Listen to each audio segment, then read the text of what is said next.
Bonjour, bienvenue dans notre émission Le Point Politique. Nous avons le plaisir de vous présenter le professeur Kak pour une deuxième interview intitulée Le Maroc à l'international, besoin d'un projet stratégique à dimension continentale pour l'Afrique. Revenons à l'actualité politique brûlante au niveau national. Le mode de scrutin des élections du 8 septembre 2021 a été marqué par la montée exponentielle du RNI en responsabilité, du PAM dans l'opposition, ainsi que le retour en force de certains pays historiques comme l'Istiqlal dans l'opposition, alors que le MP et l'USFP en responsabilité. Quels seraient les scénarios de la formation gouvernementale en fonction des résultats électoraux?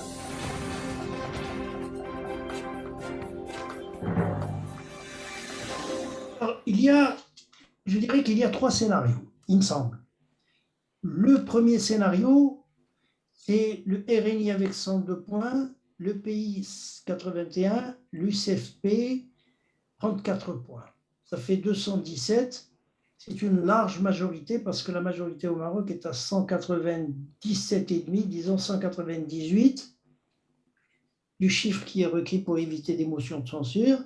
Mais peut-être il faudrait ajouter deux partenaires ou deux libéraux qui ont participé aux côtés du RNI dans le gouvernement de PJD, notamment du gouvernement de l'Aïtmani. Ça fait à peu près 263 sièges et le gouvernement d'Akhnouch serait très à l'aise. C'est un premier scénario. Bien. Le deuxième scénario, c'est RNI 102 points, PAM 187, l'USFP, MP et l'UC, ce qui revient à 269 points si on les ajoute.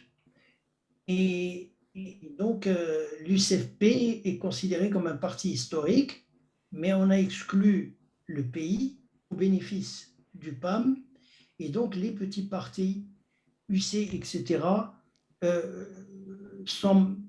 risquent, surtout le mouvement populaire et l'UC qui peuvent être exigeants pour participer à ce mouvement avec des risques de blocage, avec une éventuelle poste ministériel. C'est le deuxième scénario qui est aussi compliqué, le premier que le deuxième. Mais le troisième scénario, qui me semble un petit peu plus crédible, mais ce ne sont que des hypothèses, ce sont des scénarios tripartites, c'est le choix qui serait cash, qui est très simple, mais qui est à la fois complexe. C'est de travailler avec des partis contradictoires et qui n'ont pas un peu la même vision. Il y a le RNI avec 102, le PAM 87 et le pays, c'est-à-dire parti de l'Istiqlal, et les trois font déjà 170 points, 270 sièges en termes d'arithmétique du Parlement. Il y a une hypothèse qui semble se confirmer, non seulement une nouvelle cartographie politique avec les partis libéraux pour ce mandat électoral de 5 ans, mais je dirais qui constitue une majorité de domination pour réussir leur politique libérale sans aucun doute, mais mieux le partage est clair, qui consolide l'hypothèse d'école en sociologie politique.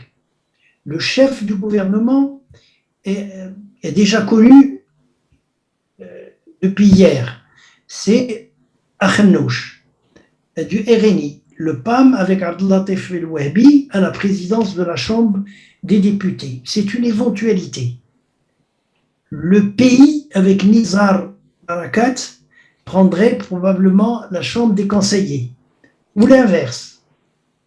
La complexité de ce gouvernement dominant et hégémonique n'a ni droit de décevoir les électeurs marocains à la recherche d'un changement, ni de trouver des prétextes de conjoncture économique ou d'excuses politiques de la pandémie sanitaire en cas d'échec des promesses électorales, par exemple du RNI de 1 million d'emplois cash, non pas dans les 5 ans, mais dès la première année, Et la réforme de l'éducation, la réforme de la santé va faciliter les choses avec, comme le programme faciliter une administration à l'écoute des citoyens.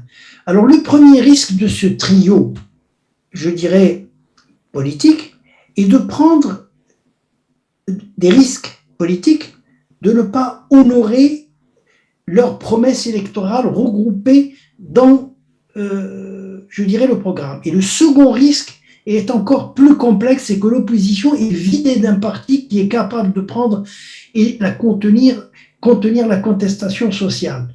L'État, qui met dans le même panier trois partis du podium, les premiers partis au niveau électif, n'a pas de sécurité en cas de crise politique dans les 6 ou 12 mois.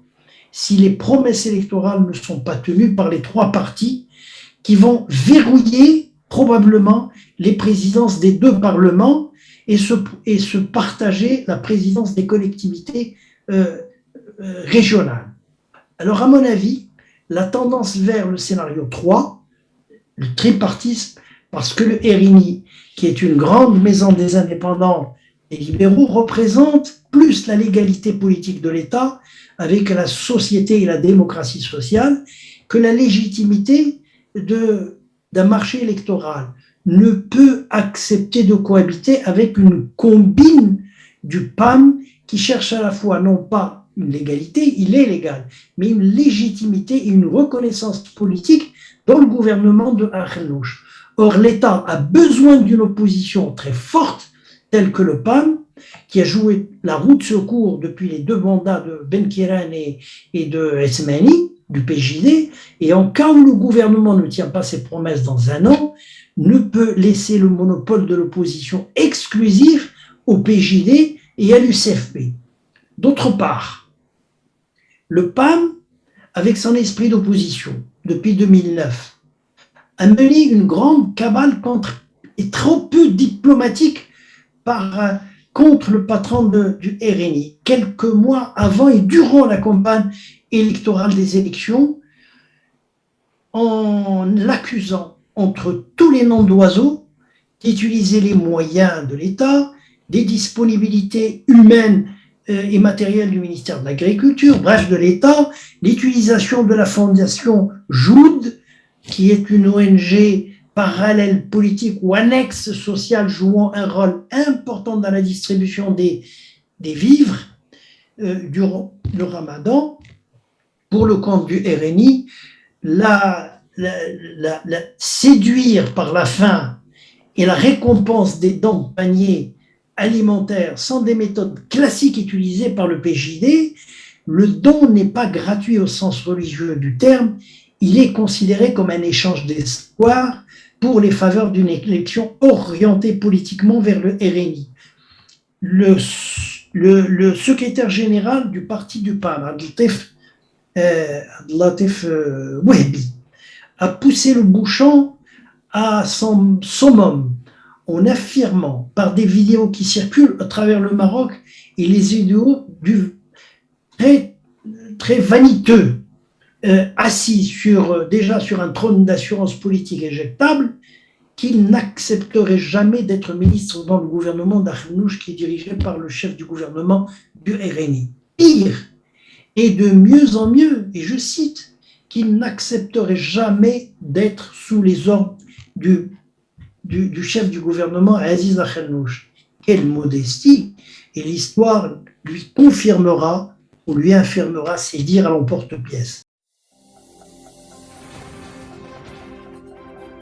Sa mégalomanie, sa mythomanie va certainement refuser ou un poste ministériel de la justice, étant donné qu'il est avocat, mais refuser le poste de président de la Chambre des conseillers en remplacement de son ex-secrétaire général Hakim Ben Chemmas du PAM en attendant son départ, c'est une illusion politique, vue et analysée avec des lunettes des mégalos et des mythomanes politiques. Les paroles s'envolent et les écrits restent. Je confirme qu'il n'a pas le choix de rester dans l'opposition.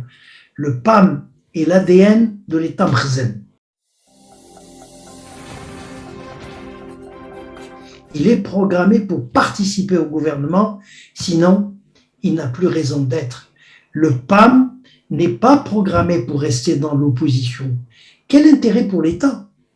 Par hypothèse confirmative, il participe et il participera au gouvernement d'Akhenouch du RNI. Les discours folkloriques et responsables du PAM sont versatiles et réversibles. En revenant sur les discours avec des excuses, en acceptant la volonté du RNI sans condition et de murmurer sans murmurer donc un mot de plus, c'est des risques du métier des politiciens, de la politique politicienne trop fougueuse, avec des discours trop peu dithyrambiques, élogieux, pour des partenaires des alliances gouvernementales. Bref, c'est des discours un peu populistes, destinés à la consommation politique de type interne. Je crois que j'ai été peut-être un peu long, mais ça vaut le coup. Merci beaucoup, professeur. On passe à la 5e question. Donc, voilà. La nouvelle cartographie politique pour les 5 ans. 3 partis se détachent du lot dans l'un des partis politiques, puis dans le gouvernement Benkiran 1 et le Tmani 2 du PGD, et les 2 partis dans l'opposition PAM et Istiqlal avec un accord tripartite. Est-il un avant-goût hégémonique de partager les présidences des collectivités territoriales?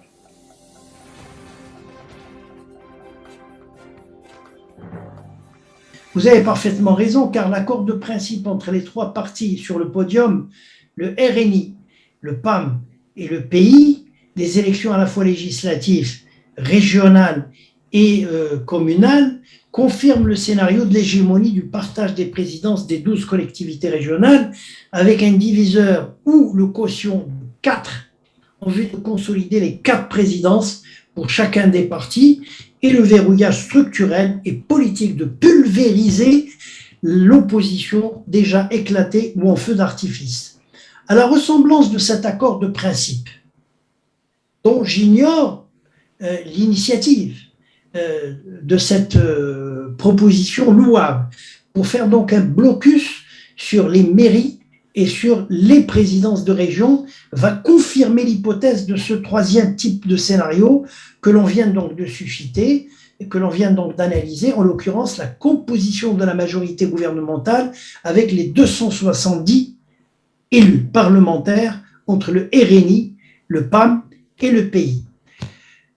Dans cette hypothèse, qui semble se confirmer, non seulement une nouvelle cartographie politique avec des partis libéraux pour ce mandat électoral de 5 ans, mais constituer peut-être une majorité d'hégémonie ou de domination pour réussir leur politique libérale sans aucun doute, ni de trouver des prétextes ou des excuses en cas d'échec des promesses électorales des partis politiques gagnants.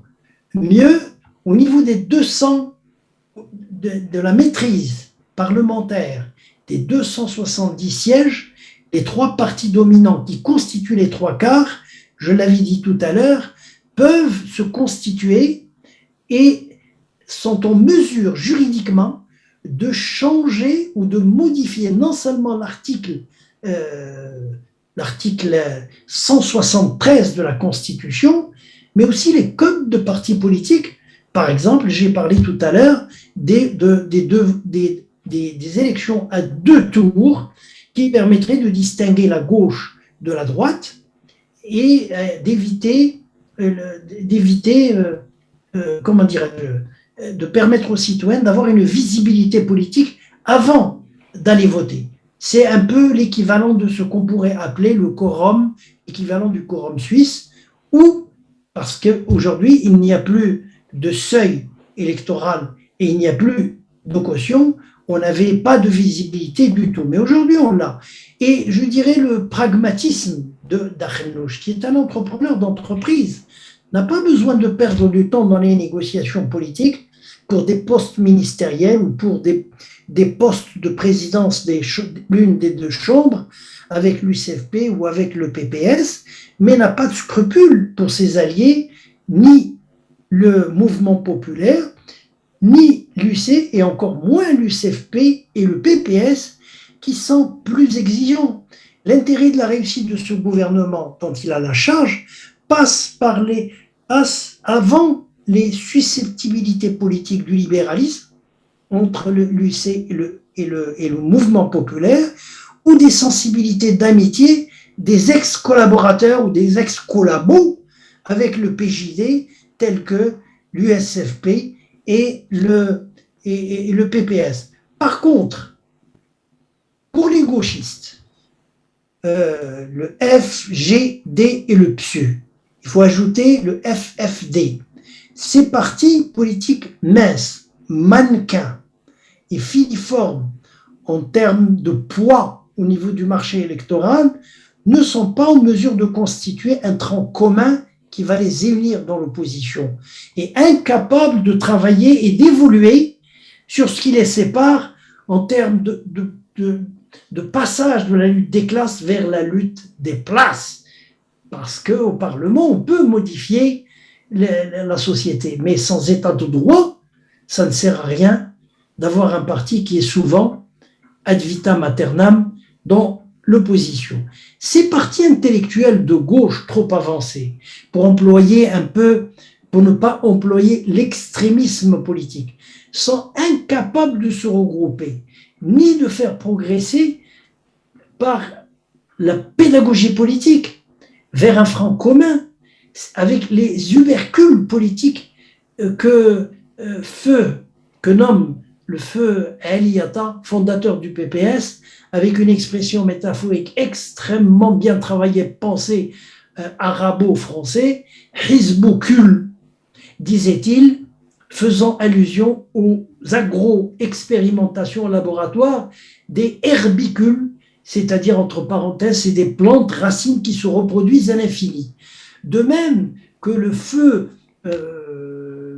secrétaire général du Parti communiste français, Georges Marchais, de mémoire, parlait de l'extrême gauche française, confirmant, je cite, « Vous mettez deux gauchistes ensemble, ils font un parti, vous ajoutez un troisième trotskiste, ils font scission. » Fin de citation.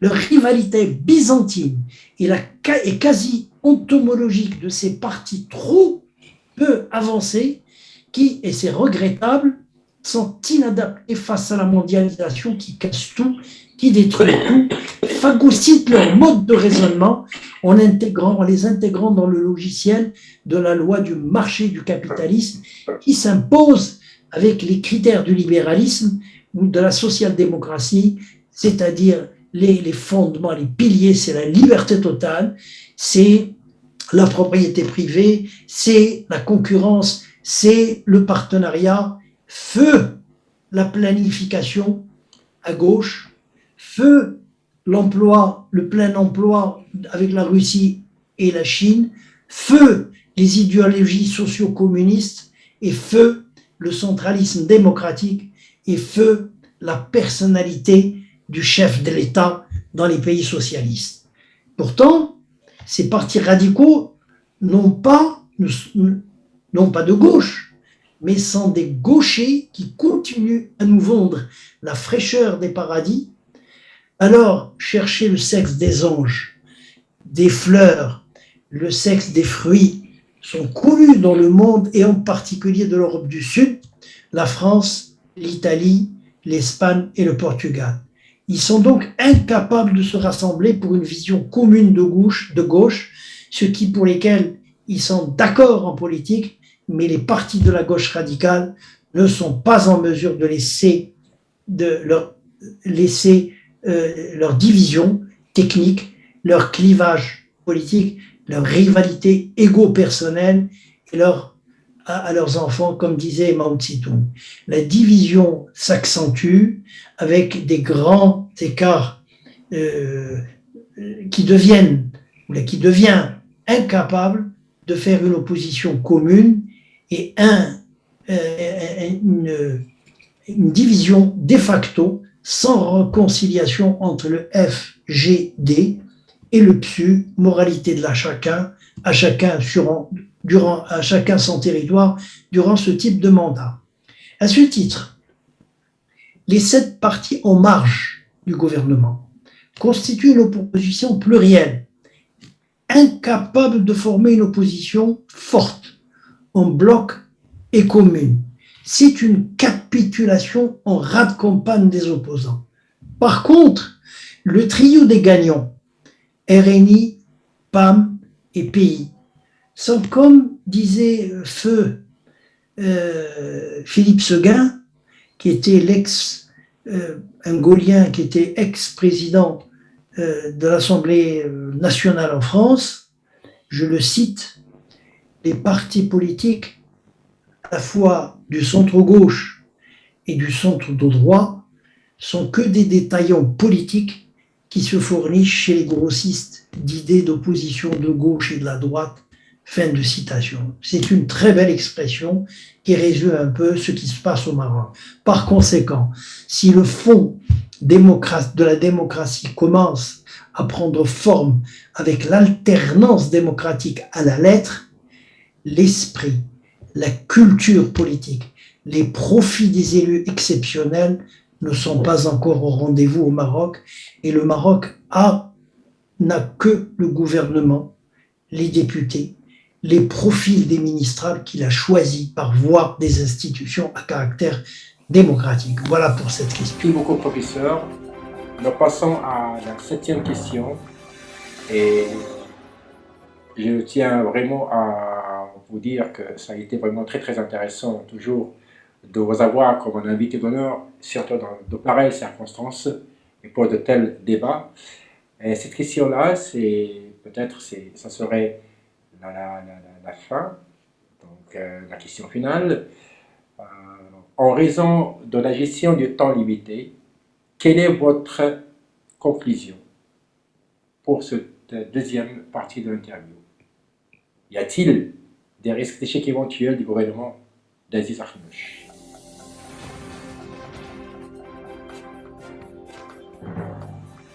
Alors, j'ai déjà expliqué un peu l'éventualité d'échec, mais on peut éventuellement encore détailler. C'est qu'en dehors des scénarios du numéro 3, qui est un scénario, regroupement peut-être au gouvernement, le podium de RNI, le PAM et le parti de l'Istiqlal. Il y a d'autres risques, en fait, des ministrables en dehors des McDo, qui font une gestion commune, qui n'ont ni saveur ni odeur, dans certains possibles, ne possèdent pas du tout de cadre, et que je ne veux pas citer pour des raisons de garder mes amitiés avec eux. Mais parlons de la réussite d'ordre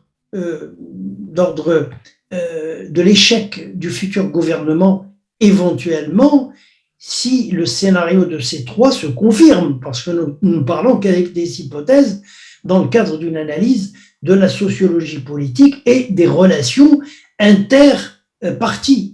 La réussite, je dirais, d'un programme économique du gouvernement d'Akhannouch, qui doit s'inscrire dans un projet de société, de droit, avec l'inclusion de l'économie de l'informel, de l'interdiction des économies de rente, doit contribuer à renforcer la diplomatie pluraliste, avec la consolidation de la citoyenneté fondamentale pour relifter, rajeunir le périmètre de cette société qui est bicéphale et qui est à 2 vitesses, qui est bipolaire, qui est fracturée de l'intérieur en 2 parties de cohabitation pour vivre ensemble et en cohabitation entre 2 concepts sociétals qui se distinguent.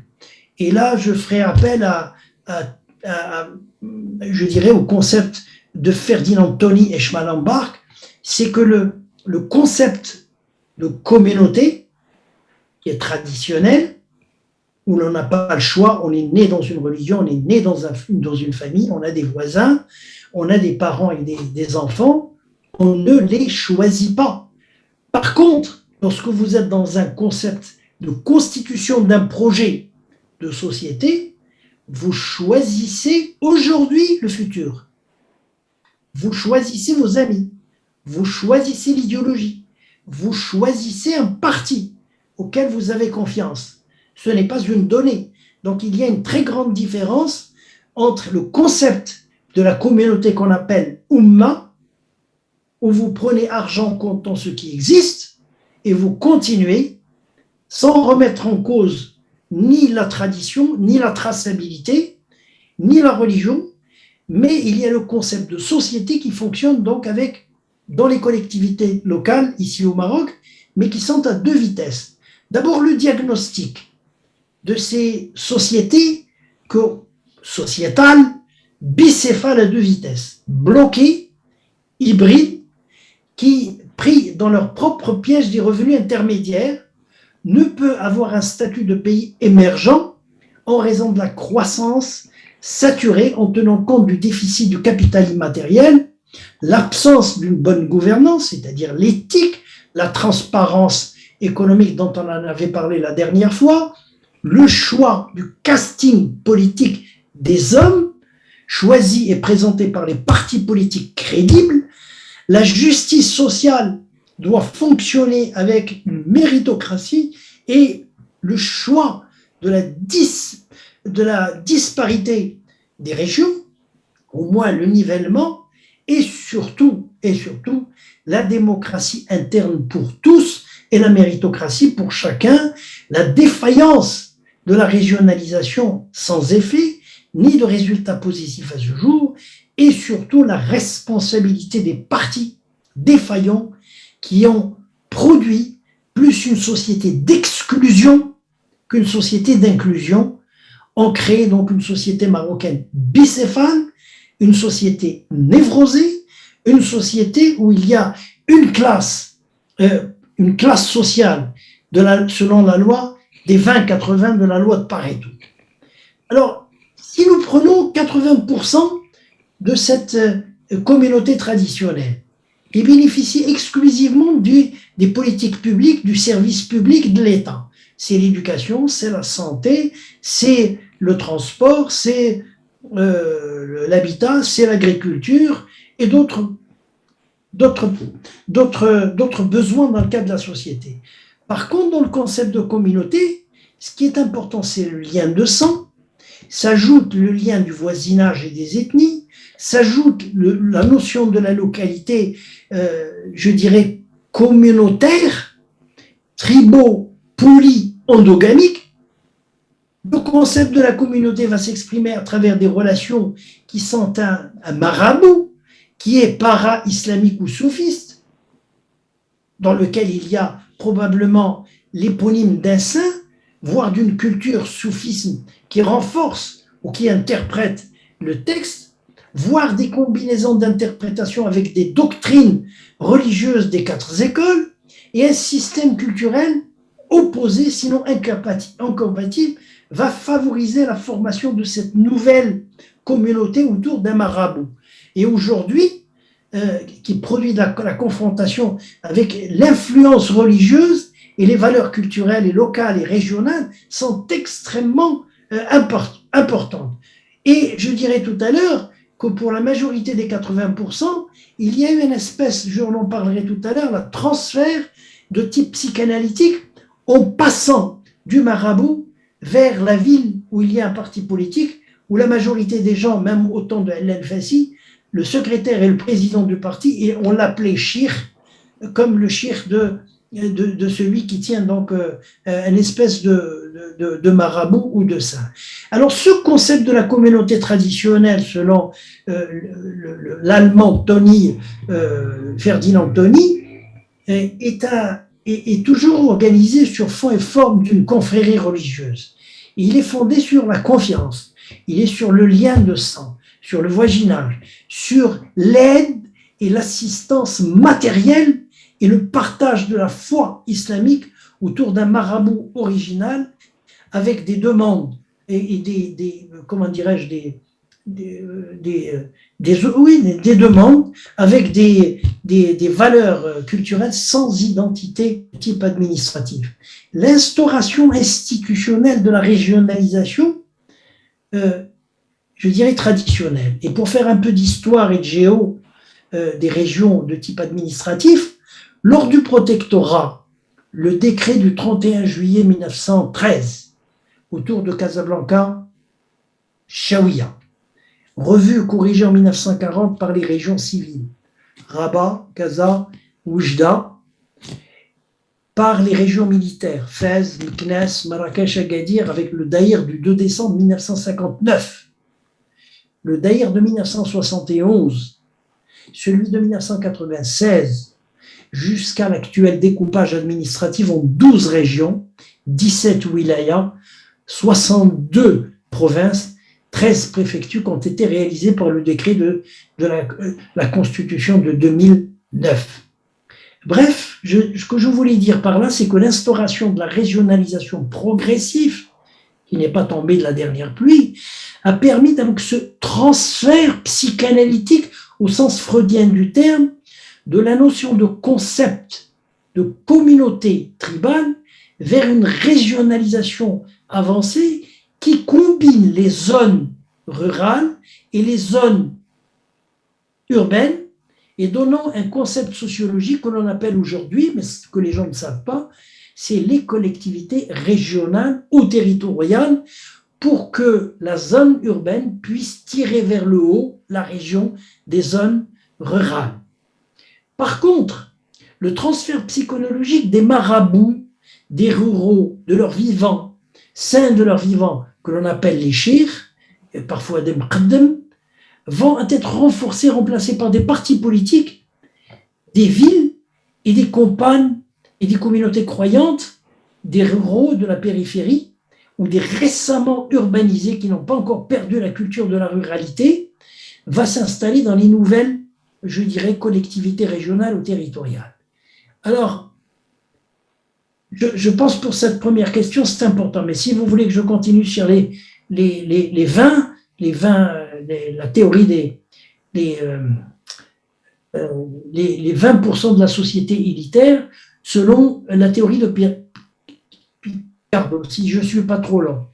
Il y a deux, c'est la société élitaire, d'ordre de 20%, qui bénéficie pas des avantages du service public, car cette population élitaire prend en charge ses enfants dans l'école, prend en charge la santé de ses enfants, parce qu'ils ont des mutuelles, prend le transport avec leur chauffeur, et ils ne veulent pas le transport de type public, pour les raisons que vous connaissez, les risques, le problème d'insalubrité, etc., etc.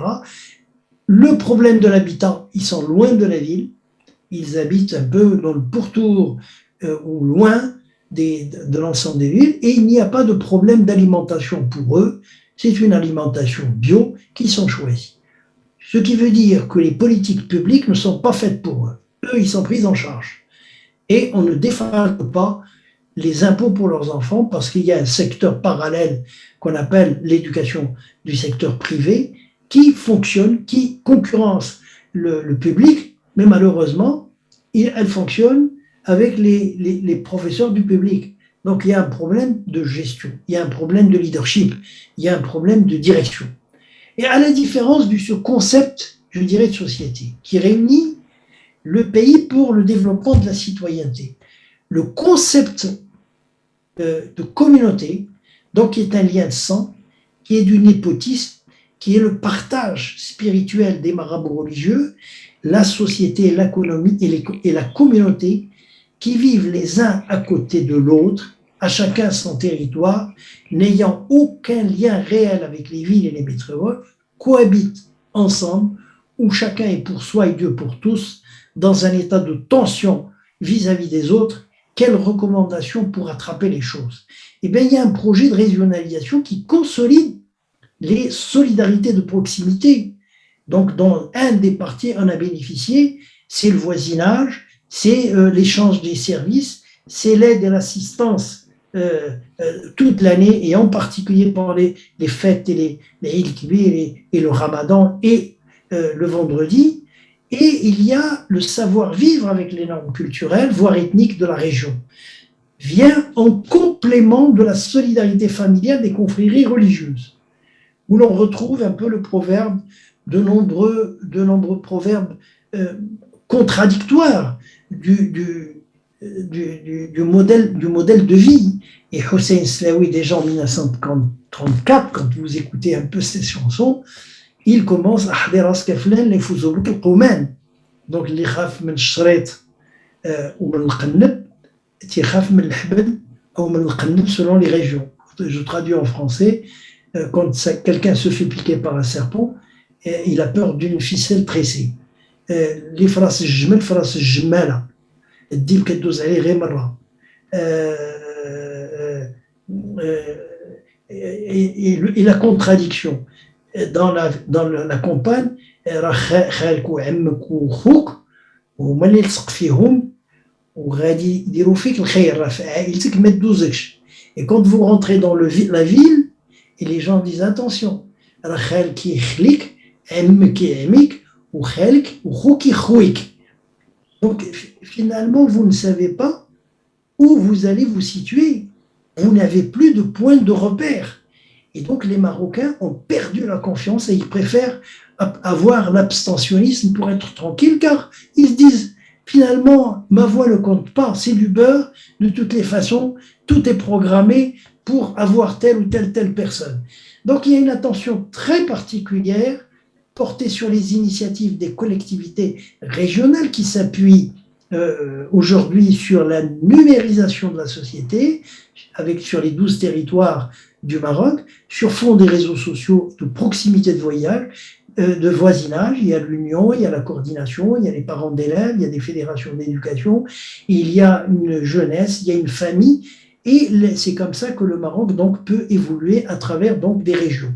Mais il faudrait que ces régions soient capables de prendre au moins l'éducation, prendre en charge la santé, prendre en charge l'habitat, prendre en charge le transport et de présenter donc un projet de société au niveau régional, donner la possibilité au niveau pédagogique à des gens d'être formés pour la région en priorité pour l'emploi, ce qui leur permettrait donc de faire le plein de l'emploi et d'avoir des meilleures écoles. Et à ce moment-là, il y a ce qu'on appelle la mobilité de la ville en termes urbanistiques, c'est-à-dire que les gens qui payent plus d'impôts dans une région vont migrer dans une autre où leurs enfants est très importante. Moi, je me rappelle, si simplement pour donner une idée, j'enseignais à Rennes et je prenais le TGV et je revenais à Paris.